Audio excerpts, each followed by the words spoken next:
तत्पदं दर्शितमेन तस्मै श्री गुरुवे नमः। तस्मै श्री गुरुवे नमः। गुरुर्ब्रह्मा गुरुर्विष्णु गुरुर्देवो महेश्वरः गुरुर्साक्षात् परब्रह्म तस्मै श्री गुरुवे नमः। तस्मै श्री गुरुवे नमः। तुमेव माता च पिता तुमेव बन्धो च सखा तुमेव विद्या द्रविणं तुमेव सर्वं मम देव देव। बोलो जयकारा की जय। जगत वंदनीय अद्वैत मत के संस्थापक श्री दादा गुरु श्री परमहंस दयाल महाराज जी के चरणों में मेरा साष्टांग दंडवत कोटि कोटि प्रणाम। नंदी निवासी सदगुरु भगवान जी के चरणों में मेरा साष्टांग दंडवत कोटि कोटि प्रणाम। अम्बाला वाले गुरु महाराज जी के चरणों में मेरा दंडवत कोटि कोटि प्रणाम। हमारे आदरणीय महात्मा सापरों वालों के चरणों में मेरा दंडवत कोटि कोटि प्रणाम। और हमारे काकू भाई, पिट्टू भाई, घनश्याम जी, बहन जी, बसंती जी और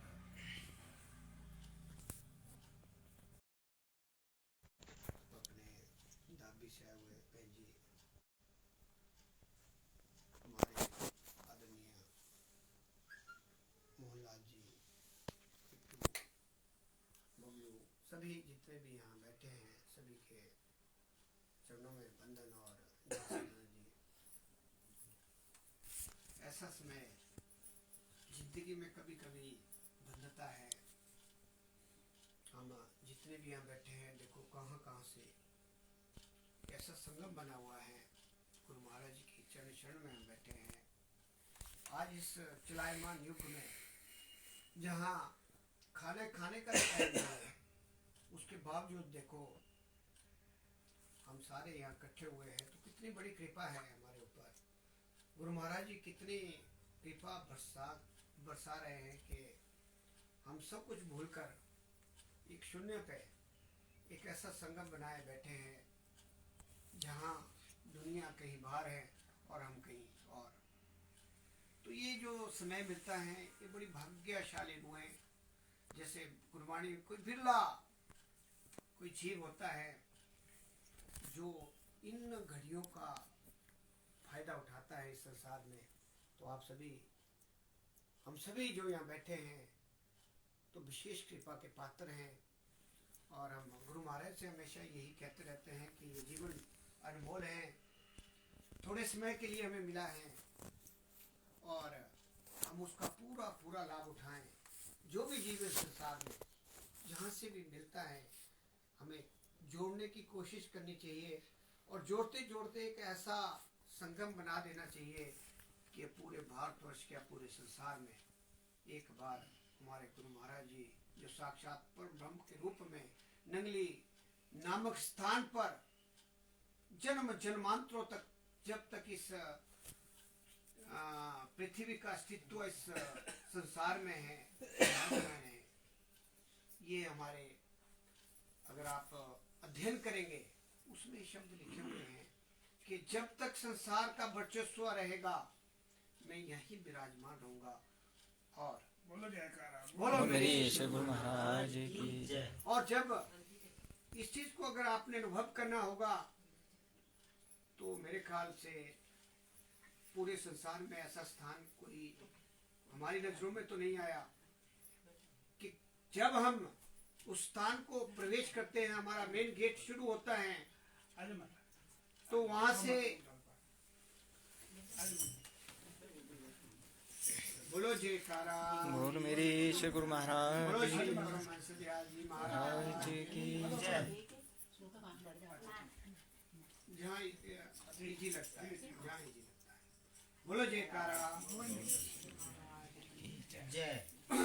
तो जब हम जो भी मेरे ख्याल यहाँ मैक्सिमम उस स्थान पे गए हैं अभी नए जो गुरुमुख जी बने हैं उनको छोड़ के शायद तो जब हम एंट्री करते हैं मेन गेट से, ऐसा संसार में शायद आपको कोई स्थान नहीं मिलेगा। 84 मोड़ उस 7 किलोमीटर के रिधि में है। जब हम अपने गुरु महाराज जी के स्थान को जाते हैं, और जब वो गुरु महाराज जी वहाँ किसी भक्त के कहने पे आए, जिन्होंने सपने में ही देखा था, जैसे भागीरथ ने गंगा को लाया था, उसी तरह एक भक्त हुए वहाँ, उन्होंने तपस्या करके उनको सपने में आए थे गुरु महाराज जी, और सपने से ही उन्होंने उनको अंदर बिठा लिया। उस स्थान को जहाँ सांपों का डेरा और बड़ी गंदी बस्ती होती थी, बहुत भयंकर जगह थी वो जो जगह है नंगली, वो बहुत भयंकर जगह थी। मतलब जब आप उसको देखोगे तो आप सोचेंगे कौन सी जगह, क्यों जरूरत पड़ी, इतना बड़ा बढ़िया जगह थी वहाँ श्री आनंदपुर धाम, जहाँ 65,000 बीघा जमीन है, क्या जरूरत थी उनको। लेकिन भक्त के लिए जो तन मन धन से अपने आप को समर्पित करता है, अंदर बाहर के जो हमारे द्वेष पाप इन सब से परे हटकर गुरु महाराज जी की चरण शरण में जाता है, उसके सारे पाप, ये उदाहरण है उनका जीता जागता उदाहरण है कि एक भक्त के लिए जिसको देखा नहीं, सपने में ही आए, लेकिन उनका मान रखने के लिए उस स्थान पे विराजमान हुए। तो जब हम मेन गेट से चलते हैं तो वहां 84 मोड़ आते हैं। 84 मोड़ केवल 7 किलोमीटर के दायरे में 84 मोड़ आते हैं। 84 का मतलब है कि जो एक बार वहां प्रवेश हो गया, 84 का फेरा उसका खत्म हो गया। सीधी बात है। नंगली नाम क्यों पड़ा नंगली, बाकी जगह कहीं भी नहीं है संसार। 9 दरवाजे जो हमारे हैं, आप जानते हैं, आँख कान सारे 9 बाहर की, जिससे हमारा मिथ्या संसार जो दिख रहा है माया, उन 9 दरवाजों को बंद करके 10वें दरवाजे की चाबी उस स्थान पे मिलती है। जब आप प्रवेश करेंगे तो आप शून्य में चले जाएंगे, क्योंकि वो स्थान इतना पवित्र है। जब आप अंदर बैठेंगे, अगर आप सच्चे मन से गए हैं और पूर्ण विश्वास है कि हम अपने इष्ट देव के पास आए हैं, तन मन धन को अपना साइड में छोड़कर सारा कुछ भूल के, तो साक्षात रूप में आपको परम ज्योति के दर्शन होते हैं। ये सत्य है, कोई मिथ्या नहीं जैसे आम बात कही जाती है। उस स्थान पे केवल जाने मात्र से आपके 84 का फेरा खत्म हो जाता है। ऐसा स्थान संसार में कोई और नहीं है। और जब आप आगे जाएंगे, सदगुरु नगर में जाएंगे, तो जैसे हम बात करते हैं कर्म कांड की, वहां ब्रह्मा विष्णु शिव माता उस दरबार में पहरा दे रहे हैं। जब आप प्रवेश होगे, वो बाहर आपको पहरा दे रहे हैं, सेवा करे, सेवक बने हुए हैं, और गुरु महाराज जी अंदर विराजमान है। जब इतनी बड़ी ताकतें इस संसार को चलाने वाली 3 लोकों के स्वामी पहरा दे रहे हैं, तो ये दरबार कितना बड़ा होगा। और आप देखो कि हम क्या है, हम तो कीड़े मकोड़े। इतनी बड़ी पावरें उनको सजग कर रही है, अंदर उनका पहरा दे रही हैं, तो कौन सी ताकत होगी, कितनी बड़ी पावर होगी। तो आप उस दरबार में बैठे हैं, लेकिन हम सारी चीजों को, क्योंकि कलयुग है, लाइटली तो चला है गुरु महाराज, इस बात को समझने में थोड़ी सी चूक कर जाते हैं। और यही कारण हमारा बनता है कि हम दुखी भी रहते हैं और उलझनों में भी रहते हैं। अगर हम पूरी तरह से, पता तो है कि ये जीवन कुछ क्षणों का एक खेल मात्र है, एक ड्रामे का रोल जैसे फिल्म में किया जाता है, वैसा ही ड्रामा हम इस संसार में आए हुए परिवार बना हुआ है। क्यों? क्योंकि हमने पीछे हिसाब किताब किया हुआ है, उनके साथ हमारा लेन देन है। वो उस रोल को अदा करने के लिए हमारा जन्म हुआ है पार्टिकुलर स्थान में। अगर हम फिर उन्हीं बंधनों में फंसे रहेंगे, अब हम बड़े बड़े महल बनाते हैं, बड़े बड़े क्या नाम, वो FDR है, पता नहीं क्या क्या अगला सोच के बैठे होते हैं। अभी शाम को बात चली थी कि अभी साइलेंट हार्ट अटैक हुआ, सेकंड नहीं लगेगा, चको कहते हैं यहाँ से, नहीं तो यहाँ तो बीमारी फैल जाएगी। 10 मिनट नहीं लगाते, 10 मिनट चक दो।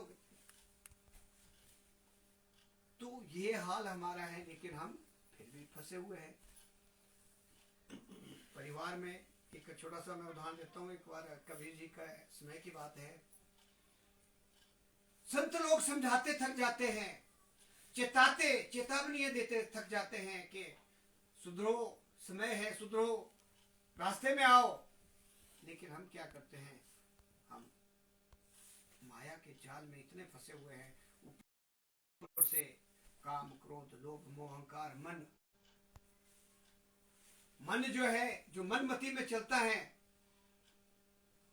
उसका कल्याण हो नहीं सकता, क्योंकि उसकी सत्ता इतनी बड़ी है काल की कि वो कभी भी आपको सत्संग की तरफ और गुरु महाराज जी की तरफ जाने नहीं देगा। अगर आप पूरी तरह से समर्पित ही नहीं होंगे, सत्संग में जाएंगे नहीं और उस जो शब्द बताए जाते हैं उसमें अमल नहीं करेंगे, तो वो कभी आपको आगे बढ़ने से, इस रास्ते में जाने ही नहीं देगा। ऐसी अड़चने पैदा करेगा कि आप भूल जाएंगे। और ऐसे उदाहरण बहुत से आते हैं।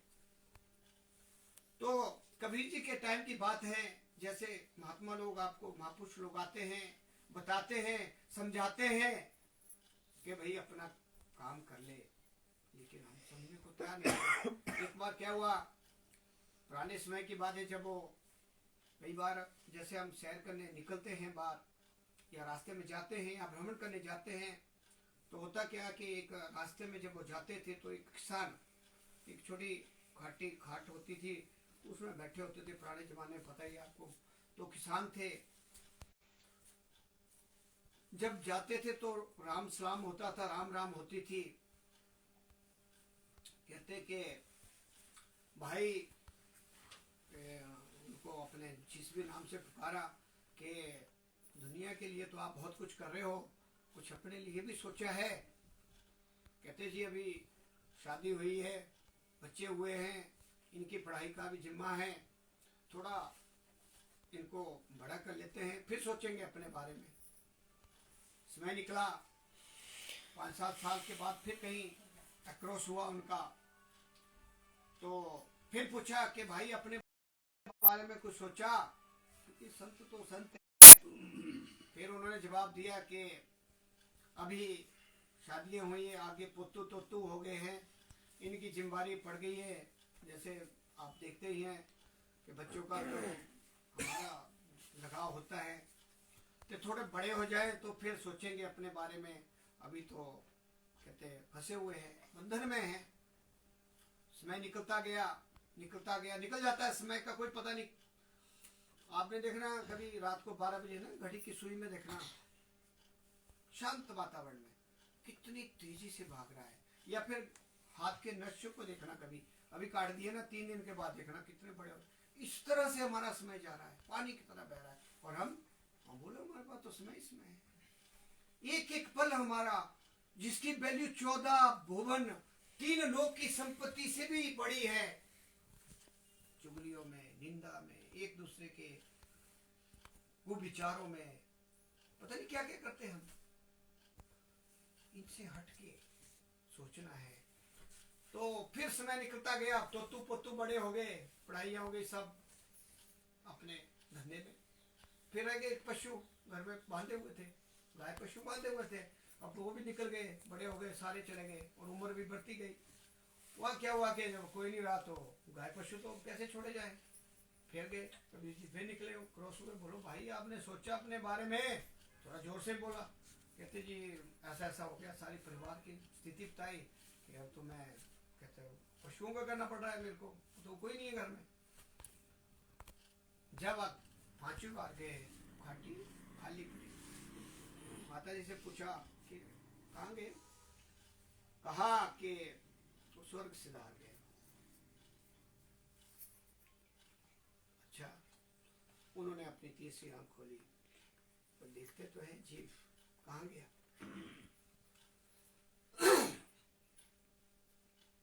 देखा अंत मता सो गता।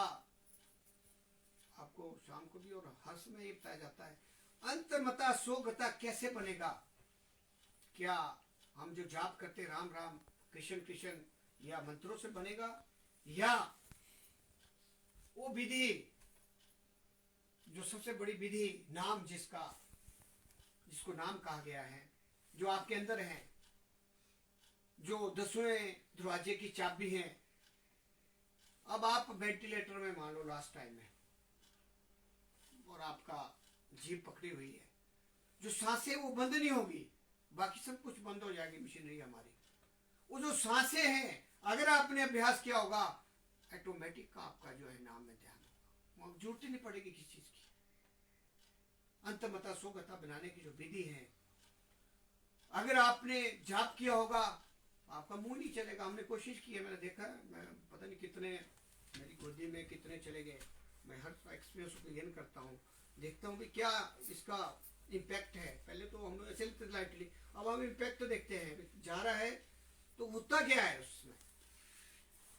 तो जे अगर आपने अभ्यास किया होगा, जैसे आपको विधि बताई गई है, मेरा ख्याल है कि आप लास्ट टाइम में सीधा ध्यान आपका वहां होगा, चाहे वेंटिलेटर में भी हो, कहीं भी हो गए, क्योंकि आपका ध्यान ही वहां जाएगा। सांस तो आपको लेनी है, सांसों का ही ये गेम है। तो अंतमता सोगता बनाने की सबसे बड़ी विधि जो है, ये 2.5 अक्षर जो बताया गया है। हालांकि बहुत से लोग आगे बढ़ जाते हैं, लेकिन मैं इतना भी कह रहा हूं कि अगर आप इसमें भी चलेंगे, नॉर्मल तरीके से भी चलेंगे, तो अंतमता सोगता कभी नहीं बिगड़ता। और वहां यम का कोई मतलब ही नहीं है कि यम के दूत वहां आए, जो बच्चे लेके आपको शाम होता है, वो नहीं आएंगे, मतलब नहीं है। और फिर ये भी प्रैक्टिकल है कि आपने थोड़ा बहुत भी अभ्यास किया होगा, तो अगला जन्म आपका मनुष्य का होगा। ये भी हमने सर्च किया है, मतलब जिसने नाम ले लिया है, अगर वो थोड़ा बहुत भी करता है, तो कम से कम वो 84 लाख के 12 करोड़ 40 लाख वर्षों से बच जाता है। जब उन्होंने तीसरी आंख खोली कि जीव कहां गया, देखा कि जब उसकी मौत हुई, एक बछड़े पे उसका ध्यान था। प्यारा होता है ना छोटा सा बच्चू, जब वो मौत हुई तो ध्यान चला गया बछड़े पे। हो गया जन्म बैल का, बैल का जन्म हुआ। 15 साल किसान ने उसको जोत के उसकी जो है खूब जो सीन दिखाया, पिटाई, कैसे कैसे उसकी दशा हुई। जब वहां का वो काम काबिल नहीं रहा, तो उसने कोल्लू में बेच दिया उसको। कोल्लू में 3 साल चक्की, मतलब बूढ़े हो गए तो वहां डंडे से। उसके बाद जब वो कोल्लू से भी गया, वहां से भी उसके काम नहीं चला, तो एक चमड़ा सिद्धि जो चमड़ा बेचता है उसको दे दिया। उसने उसकी जो चमड़े से, जो चमड़े से सामान बनता है, उसका सामान बनाया, उसके जो बाकी जो भी उससे बनता है। और देखा कि वो पार मंदिर में उसका जो है चमड़े का डमरू बज रहा है। और उनको बड़ा दुख हुआ कि देखो इंसान, जब मैं समझा रहा था, एक बात भी मेरी नहीं सुनी, और अब ढोल बज रहा है। तो कई बार मैं चलते फिरते मजाक में बोल देता हूँ कि भाई डमरू बजेगा, अगर नहीं समझे। कईयों को बोल देता हूँ, बोलो क्या होता है, फिर समझाना पड़ता है कि भाई ये डमरू बजेंगे हमारे, अगर हम नहीं समझे। ये इंसान, ये जो हमारा ये शरीर मिला हुआ है, ये बहुत बहुत बेस्ट, जिसको बोलते इसकी कोई कीमत नहीं है, लेकिन हम इसको कौड़ियों की रात अगुवाई सोई के, दिन गुहाए खाए, हीरे जैसा अनमोल जन्म, कौड़ी पे भी न जाए। हमारा क्या हो रहा है, मस्ती में खा पी के शाम को खूब घाटू मारे, सवेरे उठे 7-8 बजे, अगर ड्यूटी है तो ड्यूटी है, दिन में खाया पिया काम कम किया, शाम को फिर पड़ गए, और इसी तरह हमारे जीवन में। और हमारा एरियर 24,000 सांसें खर्च और कमाई 0। अब आपने 60 से लगाओ गुणा 365 दिन को, ये मेरे ख्याल पूरा ककड़टी पूरा लगा देंगे ना, उससे ऊपर चला जाएगा उसका पर्वत। इतना भार हमारे ऊपर, कहाँ जाएंगे हम। इसलिए ये जो समय मिलता है, संत महापुरुष आपके बीच में आते हैं, पूरा पूरा लाभ उठाओ। जैसे अभी आप बैठे हैं, ये सब घड़ियां आपकी अनमोल घड़ियां हैं। मैंने शाम को बताया था कि एक घड़ी आदि आदि से बुनियाद, तुलसी संगत साधकी, हर एक कोटि अपराध। ये थोड़ा समय जरूरी नहीं है कि महापुरुष हम लोग ही आए। आप एक हफ्ते में बैठिए, जिसको भी जितना ज्ञान है, थोड़ी देर बैठिए, भजन ही गाइए, गुरु महाराज की याद में रहेंगे, और वो घड़ियां आपकी उस अटल पूंजी में लिखी जाएंगी।